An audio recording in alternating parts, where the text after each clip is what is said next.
The Galactic Academy Incident.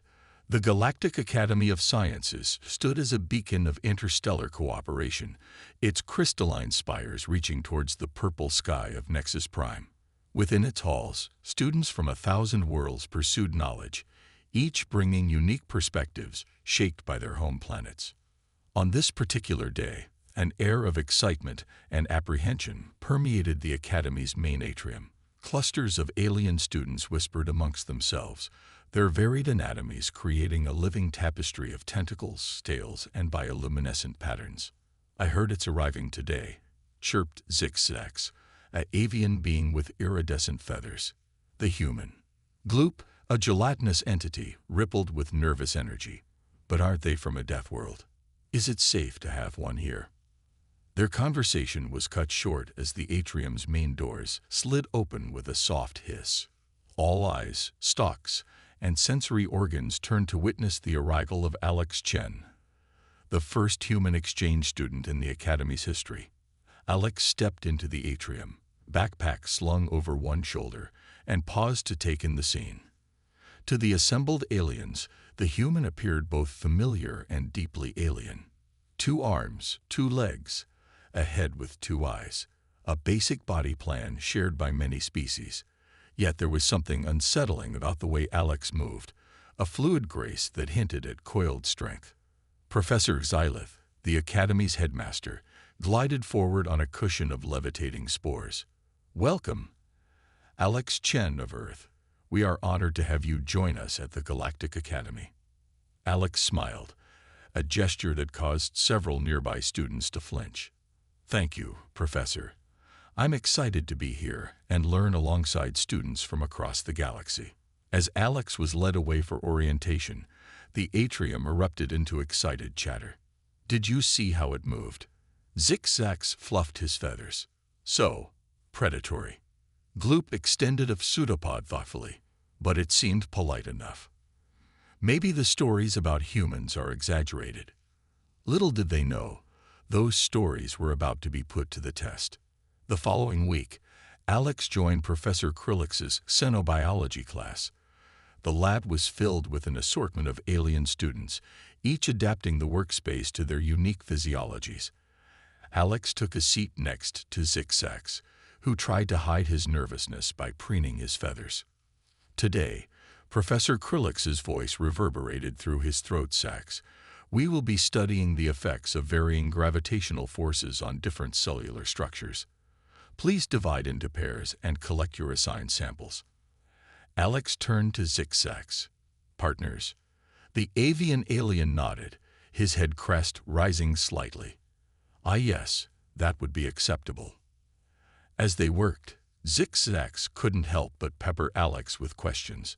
"Is it true that Earth has areas where the very air can kill you?" Alex chuckled.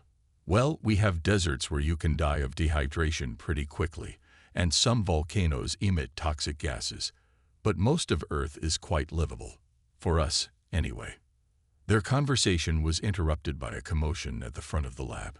A Krill student, a species known for their incredible strength, was struggling with a piece of equipment. "Careful, Grunk," Professor Krillix called out. "That grav press is extremely delicate and—" There was a loud crack as the machine slipped from Grunk's powerful grip. Without thinking, Alex leaped forward, crossing the lab in a blur of motion that left the other students gasping. With reflexes honed by years of sports on Earth, Alex caught the falling grav press mere centimeters from the floor. The lab fell silent. All eyes were on Alex, who stood holding the massive piece of equipment as if it weighed nothing. Even Grunk, nearly twice Alex's size, stared in disbelief. I couldn't lift that with all 4 of my arms," Grunk rumbled. Alex, realizing the stir he'd caused, gently set the grav press on a nearby table. "Sorry, I just reacted. Didn't want it to break."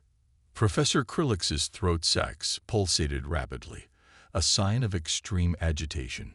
"Mr. Chen, are you aware that the grav press weighs nearly 500 kilograms and is calibrated to Nexus Prime's gravity, which is 1.3 times that of Earth?" Alex rubbed the back of his neck, a gesture of embarrassment that was lost on his alien classmates. I guess I didn't think about it. It didn't feel that heavy. The implications of this statement sent a ripple of murmurs through the class.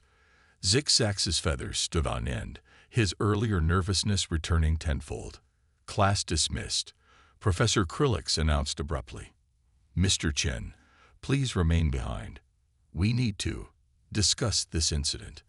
As the students filed out, their excited whispers filled the hallways of the Galactic Academy. The human had displayed strength far beyond what anyone had expected, confirming some of the wilder rumors about Earth's Deathworld inhabitants. Gloop oozed along beside Zig-Zag, who was still trembling slightly. "Did you see that? It moved so fast. And that strength. We've been studying alongside a monster." Zig-Zag shook his head, feathers slowly settling. "Not a monster. Just something we don't understand yet. But I intend to find out more." Back in the lab, Alex stood before Professor Krillix, trying to explain the concept of adrenaline and how humans could sometimes perform extraordinary feats in moments of crisis. The professor listened intently, his scientific curiosity overriding his initial shock. "Fascinating," Krillix mused. "It seems we have much to learn about human physiology. Mr. Chen, I believe your presence here will be more educational than any of us anticipated." As Alex left the lab, he couldn't help but feel a mix of excitement and trepidation. He had come to the Galactic Academy to learn about alien cultures, but it seemed he would also be teaching his classmates about the remarkable adaptations that allowed humans to thrive on their so-called Deathworld. The incident in the xenobiology lab was just the beginning. In the days that followed, Alex would face countless questions, undergo numerous tests, and slowly begin to bridge the gap between Earth and the wider galactic community. The Galactic Academy was about to get a crash course in what it meant to be human, and the galaxy would never be the same. Unraveling human mysteries. In the days following the lab incident, the Galactic Academy buzzed with excitement and apprehension. Alex Chen, the human exchange student, had become the subject of intense curiosity and speculation. Wherever Alex went, whispers and stares followed.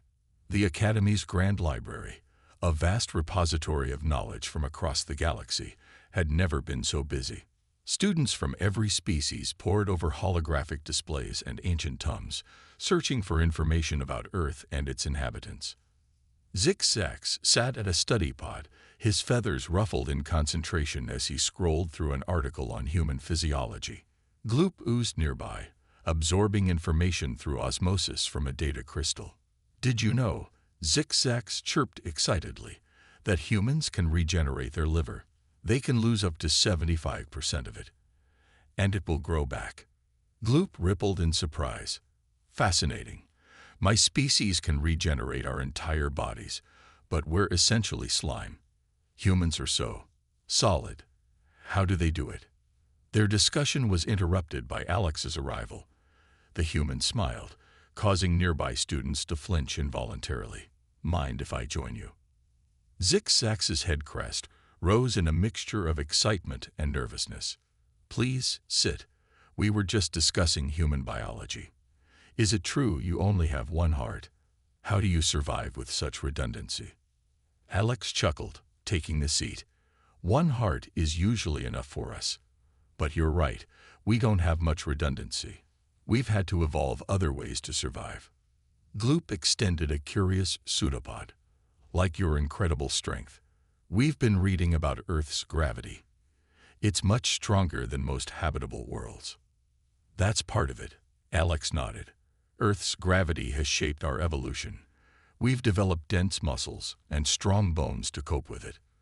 But it's more than just physical adaptations. Our planet has forced us to become problem solvers."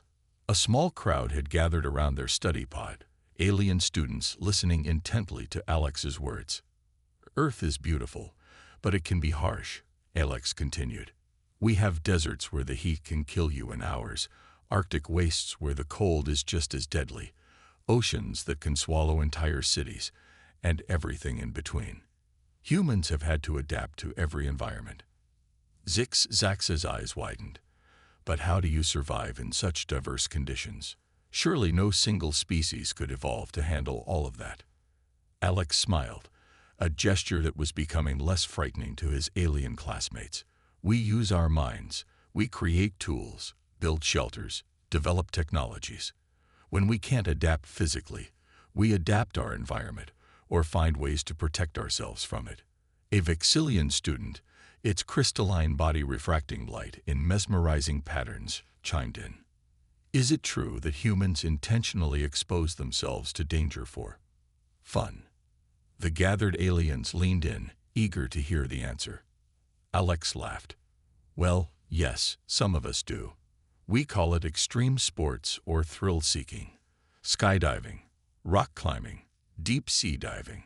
There are humans who push themselves to the limits just for the experience. A collective gasp rippled through the crowd.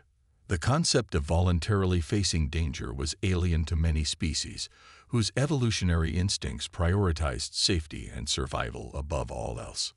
But why? Gloop asked, its gelatinous form quivering with confusion. Alex paused, considering how to explain. It's hard to put into words. There's a thrill in overcoming challenges, in pushing our boundaries. It's not just about the danger. It's about proving to ourselves that we can succeed in difficult situations. The conversation continued for hours, with Alex patiently answering questions about Earth, human culture, and biology. The alien students were fascinated by concepts like music, art, and even human cuisine. You intentionally eat substances that cause pain. A Floraxian student asked, its leafy appendages trembling at the thought. Alex grinned. Spicy food, you mean? Yeah, some humans love it. The pain can be quite enjoyable, believe it or not.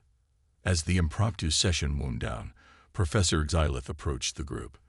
The Academy's headmaster had been observing from a distance, marveling at the cultural exchange taking place. Students, I have an exciting announcement. Xylith's spores pulsated with enthusiasm. In light of the recent interest in xenobiology, particularly regarding our human guest, we've arranged a special field trip. The gathered aliens buzzed with excitement. Field trips were rare events at the Galactic Academy, reserved for only the most educational opportunities. We will be visiting the planet Terra Nova. Xylith continued. It's a world that our xenobiologists believe closely mimics early Earth conditions. This will give you all a chance to experience firsthand some of the environmental factors that shaped human evolution. Alex's eyes widened. Terra Nova. I've heard of it. Isn't it considered too dangerous for most species to visit? Xylith's spores dimmed slightly. It is a challenging environment, yes, but we've taken every precaution. Protective suits will be provided, and we'll have a team of safety experts accompanying us. This is a unique opportunity to understand the crucible that forged humanity. As the students dispersed, chattering excitedly about the upcoming trip, Zax turned to Alex. Are you worried about visiting Terra Nova? Alex shook his head, a glint of excitement in his eyes. Not worried, exactly. But I'd be lying if I said I wasn't a little nervous. It'll be interesting to see how it compares to Earth. Gloop oozed closer, its form undulating with concern. But for you, Alex, it should be safe, right? If it's like Earth. Similar doesn't mean the same, Alex cautioned. We'll all need to be careful. But that's part of the excitement, isn't it? Exploring the unknown, facing challenges together. As they left the library, none of them could have predicted just how challenging their field trip would become. The day of the expedition arrived, and the selected students gathered in the Academy's hangar. The sleek interstellar shuttle gleamed under the artificial lights, its hull specially reinforced for the rigors of Terra Nova's atmosphere. Professor Krillix, the xenobiology instructor, addressed the group. Remember, students, this is not a vacation. Terra Nova is a Class 3 Deathworld. You will follow all safety protocols to the letter. Is that understood? A chorus of affirmatives rang out, though many students fidgeted nervously with their protective suits. The form-fitting garments were marvels of technology, designed to shield their wearers from extreme temperatures, toxic atmospheres, and even moderate physical impacts. Alex, standing off to the side, couldn't help but feel a twinge of guilt. He was the only one not wearing a protective suit. The conditions on Terra Nova, while harsh by galactic standards, were well within human tolerances. Zix waddled over, his movements somewhat clumsy in the protective gear. "How do you feel, Alex? Ready for a taste of home?" Alex smiled reassuringly. "As ready as I'll ever be. Just remember, this isn't really like Earth. We've tamed much of our world over the millennia. Terra Nova is more like Earth was millions of years ago." As they boarded the shuttle, Alex couldn't shake a feeling of unease. He'd studied the reports on Terra Nova, and while it shared similarities with Earth, there were key differences. Its axial tilt was more extreme, leading to wild seasonal variations. Its atmosphere, while breathable for humans, had higher oxygen content, making wildfires a constant danger. The journey passed in a blur of excited chatter and last-minute safety briefings. As the shuttle began its descent through Terra Nova's turbulent atmosphere, the alien students peered out the viewports with a mixture of awe and trepidation. Angry red clouds parted to reveal a landscape both familiar and alien to Alex. Vast forests of megaflora stretched to the horizon, broken by winding rivers and jagged mountain ranges. In the distance, a column of smoke rose from what appeared to be an active volcano. "Welcome to Terra Nova," Professor Krillix announced as the shuttle touched down in a clearing. "Remember your training. Stay close to your assigned groups, and do not remove your protective gear under any circumstances." As the group disembarked, Alex took a deep breath of the Terra Novan air. It was heavy with the scent of unfamiliar vegetation and a hint of sulfur from the distant volcano. The gravity tugged at him, slightly stronger than Earth's, but nothing he couldn't handle. "It's so vibrant," Gloop observed, its protective suit allowing it to maintain a humanoid shape. "Everything seems more intense here." Alex nodded. "Higher oxygen levels. It supercharges the plant life, but it also means everything here has evolved to be tougher, faster, more aggressive." As if on cue, a distant roar echoed through the forest, causing several students to jump in alarm. "Just the local fauna," Professor Krillix assured them, though Alex noticed the instructor's throat sacs pulsating rapidly.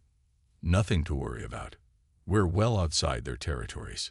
The group set off into the forest, their protective suits registering and analyzing every aspect of the environment.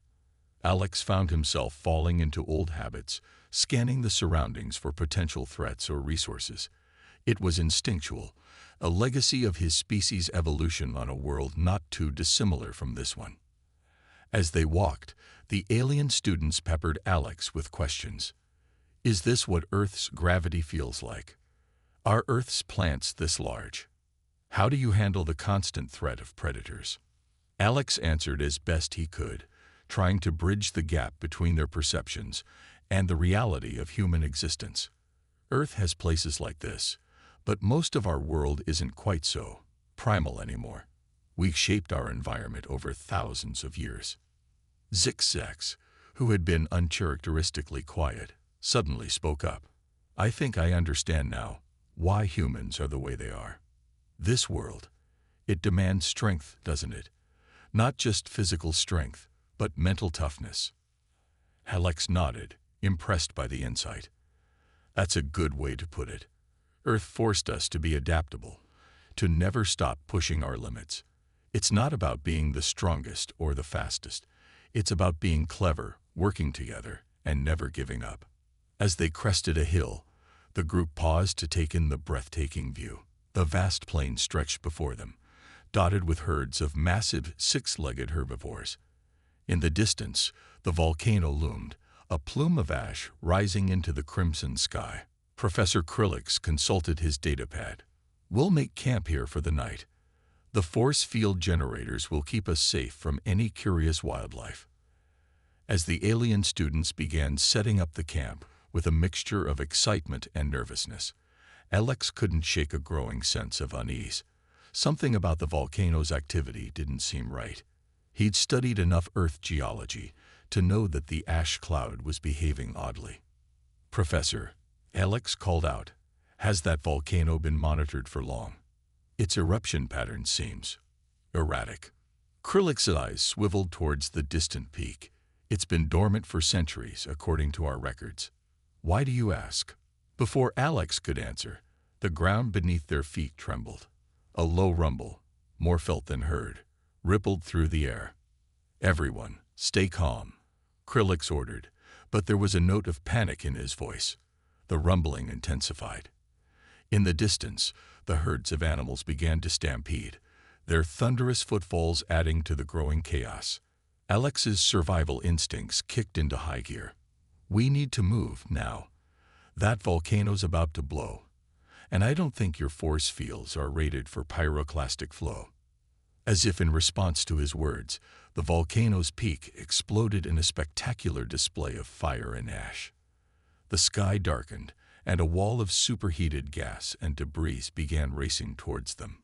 In that moment, as panic threatened to overwhelm the group, Alex knew that everything he had learned on Earth, every challenge he had faced, had prepared him for this. The human exchange student was about to give his alien classmates a crash course in survival on a Deathworld. The real test was just beginning. The unexpected crisis. The world erupted into chaos as the volcano's fury was unleashed. The once breathtaking vista of Terra Nova transformed into a nightmarish hellscape within moments. Ash and smoke blotted out the alien sun, plunging the landscape into an eerie twilight broken only by the angry red glow of lava flows in the distance. "Everyone, stay close," Alex shouted over the growing roar of the approaching pyroclastic flow. His mind raced, recalling everything he knew about volcanic eruptions from Earth's history. "We need to find shelter, something that can withstand the heat and impact." Professor Krillick's throat sacs pulsated rapidly, a clear sign of distress. "The shuttle. We must return to the shuttle immediately." But Alex shook his head, pointing to where they had come from. The path back to their landing site was already obscured by a wall of ash and debris. "No time. That flow will overtake us before we're halfway there. We need to think of something else. Fast." The alien students huddled together, their protective suits already straining against the increasing heat and toxic gases. Panic was setting in, threatening to overwhelm rational thought. Zax's feathers were plastered flat against his body, even within the confines of his suit. "What do we do?" "Alex, you're the Deathworlder here." Alex's eyes scanned the surroundings frantically. They needed a natural shelter, something that could withstand the intense heat and protect them from flying debris. His gaze locked onto a formation in the near distance, a cluster of massive, cave-like structures formed by the intertwining roots of the giant flora. "There," Alex pointed. "Those root caves might be our best shot. They're dense enough to shield us from the worst of it. Come on, we don't have much time." Without waiting for a response, Alex began herding the group towards the root structures. The alien students moved as quickly as they could, but their protective suits, designed for scientific observation rather than rapid movement, hindered their progress. Gloop, its gelatinous form struggling to maintain cohesion even within its suit, fell behind. I can't keep up." Without hesitation, Alex scooped up the amorphous alien, cradling Gloop against his chest as he ran. The added weight barely slowed him down, his earthborn muscles easily handling the strain. As they reached the root caves, the roar of the pyroclastic flow grew deafening.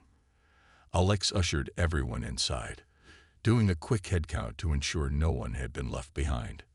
"Get as far back as you can," he shouted, positioning himself at the entrance. "Cover your heads and stay low." The world outside became a maelstrom of fire and ash. The heat was intense, causing the protective suits of the alien students to crackle and strain. Alex, exposed to the full brunt of the environment, gritted his teeth against the scorching air. For what seemed like an eternity, they huddled in the relative safety of the root cave as Terra Nova raged around them. The sounds were otherworldly. The screech of superheated air, the crack of trees being uprooted, and the low, ominous rumble of the earth itself. When the initial fury of the eruption finally subsided, an eerie silence fell. Alex, his skin reddened from the heat, but otherwise unharmed, cautiously peered out of the cave. The landscape had been transformed. Where lush forests had stood, now there was a blasted wasteland, covered in ash and still smoking debris. The air was thick with particulates, and in the distance, rivers of lava carved new paths across the terrain. Is it over? Zix-Zax's voice quavered, breaking the silence. Alex turned back to the group, his expression grim but determined. The worst of it, for now. But we're not out of danger yet. This eruption could go on for days, maybe weeks. We need to assess our situation and come up with a plan. Professor Krillix, who had been uncharacteristically quiet, finally spoke up. The shuttle, our supplies, everything we brought is probably destroyed. The reality of their situation began to sink in. They were stranded on a volatile Deathworld, cut off from their landing site, with limited resources and no immediate hope of rescue. Okay, Alex said, taking charge of the situation. First things first. Is everyone's suit still functioning? Any breaches or system failures? A quick check revealed that while the suits had been stressed to their limits, they were still operational. It was a small mercy in their dire circumstances. Good. That buys us some time. Alex nodded. Now we need to take stock of what we have. Empty your pockets. Check every compartment in your suits. Anything could be useful. As the alien students began pooling their meager resources, Alex's mind was already racing ahead, formulating plans and contingencies. This was survival in its purest form, the kind of challenge that humans had faced countless times throughout their history. Their inventory was less than encouraging. A few emergency ration packs, designed to be universally edible, but hardly appetizing. Some basic scientific instruments, including a multi-spectrum analyzer that could help identify safe water sources, a compact medical kit, thankfully still intact, and most critically, a long-range communicator that had survived thanks to its rugged casing. Okay, Alex said, surveying their supplies. It's not much, but it's something to work with. Our priority now is to find a safer location, preferably with access to water. Once we're secure, we can try to establish communication with the Academy. Gloop, still shaken but recovering, rippled with concern. But Alex, you're the only one not in a protective suit. How will you survive out there? Alex managed a reassuring smile. I'll manage. Humans are tougher than we look. But you're right, I'll need to be careful. The air's breathable for me. But it's full of ash, and who knows what kind of volcanic gases. We'll need to fashion some kind of filtration mask for me. As they prepared to venture out, Professor Krillix approached Alex. The xenobiology instructor's usual confident demeanor had been shaken, but there was a new respect in his gaze. Mr. Chen, Krillix began, his voice low. I must admit, I underestimated you. Your quick thinking saved our lives. I believe it would be wise for you to take the lead in this situation. Your species' experience with such environments clearly surpasses our own. Alex nodded, understanding the weight of responsibility being placed on his shoulders.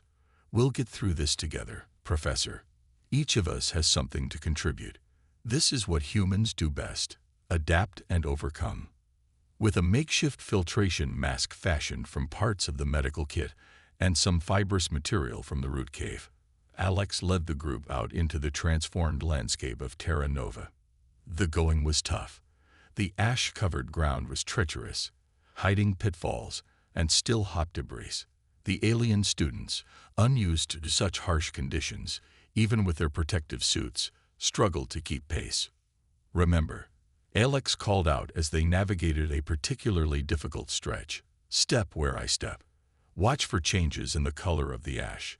Darker patches might be hiding lava tubes or superheated ground. As they trudged on, Zix couldn't contain his curiosity despite the dire situation. "Alex, how do you know all this? Is this common knowledge for humans?" Alex chuckled, the sound muffled by his makeshift mask. "Not exactly. But we have similar volcanoes on Earth. I did a project on volcano safety in school once, and well, humans tend to be fascinated by dangerous things. There are whole channels dedicated to showcasing natural disasters and how to survive them." The concept of seeking out knowledge about deadly phenomena, purely out of interest, clearly baffled the alien students, but they were grateful for it now. As the hours wore on, the group fell into a rhythm. Alex would scout ahead, testing the ground and checking for dangers, while the others followed in his footsteps. They took frequent breaks, mindful of conserving energy and the limited supplies in their suits. It was during one of these rest periods that Gloop made a startling observation. The plants, they're already growing back. Sure enough, where the ash layer was thinnest, tiny green shoots were already pushing their way towards the sky. The resilience of life, even in the face of such devastation, was awe-inspiring. "Life finds a way," Alex murmured. Then louder, "This is good news for us. Where plants can grow, there's likely to be water nearby." Encouraged by this sign, they pressed on. As they crested a ridge, a collective gasp went up from the group. Before them lay a valley that had been spared the worst of the eruption's fury. A clear stream cut through the center, fed by springs emerging from the rocky hillside. "It's beautiful," Zix breathed, his feathers fluffing up in excitement even within the confines of his suit. Alex nodded, but his expression remained cautious. "It's a good spot, but we need to be careful. This kind of oasis will attract other survivors, animals that might see us as prey." As if on cue, a rustling from the nearby underbrush put everyone on high alert. Alex motioned for the group to stay back as he cautiously approached the source of the sound. From the foliage emerged a creature unlike anything the alien students had ever seen. It was roughly the size of a large dog, with 6 legs, armored scales, and a pair of sharp tusks protruding from its snout. The animal regarded Alex with wary intelligence, clearly assessing whether he was a threat or potential food. Alex stood his ground, making himself appear as large as possible, while slowly reaching for a fallen branch. The standoff lasted for several tense moments before the creature, deciding that this strange bite wasn't worth the risk, retreated back into the underbrush. As Alex rejoined the group, he couldn't help but notice the looks of awe on their faces. "What?" he asked, suddenly self-conscious. Professor Krillix's throat sacs pulsated with excitement. "Mr. Chen, do you realize what you just did? You faced down a hexapod tusker without any weapons or protective gear. Even the native predators of this world think twice before challenging those beasts." Alex shrugged, uncomfortable with the praise. It was just instinct, really. On Earth, we have similar situations with large predators. The key is to stand your ground, make yourself look big, and hope the animal decides you're not worth the trouble. As they set up camp near the stream, taking advantage of a defensible position with good visibility, the alien students bombarded Alex with questions about Earth's wildlife and how humans had learned to coexist with dangerous creatures. While Alex answered their queries, his mind was already focused on their next challenges. They had found water and a relatively safe location, but food would soon become an issue. The emergency rations wouldn't last long, and foraging on an alien world came with its own set of risks. Moreover, they needed to establish communication with the Academy. Their absence would have been noticed by now, but with the volcanic activity disrupting normal scans, a rescue party would have difficulty locating them. As night fell on Terra Nova, bringing with it a chorus of alien sounds from the surrounding wilderness, Alex took first watch. The stars above were unfamiliar constellations, a reminder of just how far from home he truly was. Yet as he looked at his alien classmates, huddled together for warmth and comfort, Alex felt a surge of determination. They might be from different worlds, with biologies as diverse as the cosmos itself, but in this moment of crisis, they were united. It was up to him to guide them through this ordeal, to show them the resilience and adaptability that had allowed humanity to thrive on their own Deathworld. As a distant howl echoed through the valley, Alex tightened his grip on the makeshift spear he had fashioned. Tomorrow would bring new challenges, but also new opportunities to learn and grow. In the crucible of Terra Nova, bonds were being forged that transcended species and cultures. The human exchange student had become a teacher, guide, and protector. And in the days to come, he would need every ounce of the ingenuity and determination that had driven his species to the stars. The night wore on, and Terra Nova continued its ancient rhythms, oblivious to the small group of offworlders fighting for survival in its unforgiving embrace.